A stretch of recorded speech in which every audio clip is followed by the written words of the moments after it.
السلام عليكم ورحمة الله وبركاته. إن شاء الله بألف خير صحة وسلامة. طبعا اليوم راح نحكي على سبب قفل الشات والمايك وهل راح يرجع أو لا. فقبل لا نبدأ خلوا لايك واشتراك ويلا خلنا نحكي بالأسباب. أول شي ليش انقفل الشات أو المايك؟ أول سبب اللي هو حماية الأطفال. بعض الدول بالمنطقة الشرق الأوسط مثل الإمارات والسعودية، تذكرون الطفل القطري؟ هو من صارت هاي السالفة الأهل قاموا يخافون، فكلهم يعني أو الدول السعودية والإمارات حكوا ويا روبلوكس قال لهم إنه لازم تشددون القوانين، فصارت عندهم قوانين صارمة كلش تحمي الأطفال من المحتوى الغير مناسب. روبلوكس جاي تتعاون ويا الجهات الرسمية مثل تدرا بالإمارات والهيئة الإعلامية بالسعودية ضمان أمان اللاعبين، هاي بالسعودية والإمارات. احنا هسه راح نجي للشرق الأوسط بالكامل.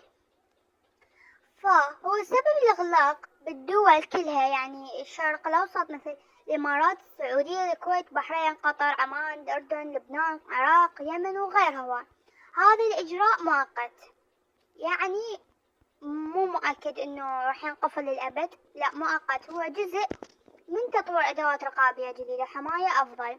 يعني إنه هذا الشات والمايك هذني مؤقتات حاليا، يعني ما قالوا إنه هذا مؤقت أو أبدي، هو حاليا مؤقت بس على مود يسوون يعني أدوات حماية ورقابية جديدة. ثالث سبب هو حماية خصوصيات اللاعبين ومنع أي إساءة أو استغلال رقمي. هو يعني مثل صار الطفل القطري مثل ما صار هم يحاولون يمنعونه. روبلوكس تعتمد على رقابة ذكية، يعني هم هسه راح يخلون ذكاء اصطناعي، راح يعينون مشرفين عرب مراقبة المحتوى ضمان بيئة آمنة للجميع، لأن الأجانب ما يفهمون احنا شنو الغلط مالنا يعني أو السب مثل ما صار بقطر. لا القطر كان أجانب. المهم يعني إنه حيخلون مشرفين عرب على مود يعرفون إنه هذا سب أو مو سب. الجزء الثاني اللي هو هل راح يرجع الشات؟ إذا الإغلاق كان مثل تنظيم داخلي بدولة معينة ممكن يعني يرجع الشات مجرد انتهاء من تطوير الأدوات الأمان والمراجعة مثل الإمارات السعودية، يعني هذني داخل الدولة فقط، يعني بس يسوون حماية.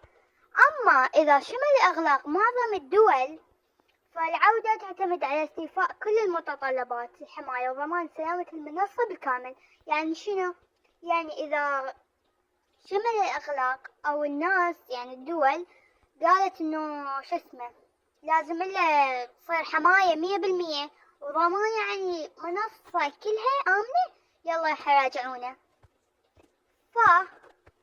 جنات هسه حيرجع الشات والمايك بعد التحديثات. هسه الشركة ما معلنة أبدا، إذا أعلنت أنا قبل راح أنزلكم وأقول لكم إنه هل انتهت التحديثات ورجع المايك والشات أو لا.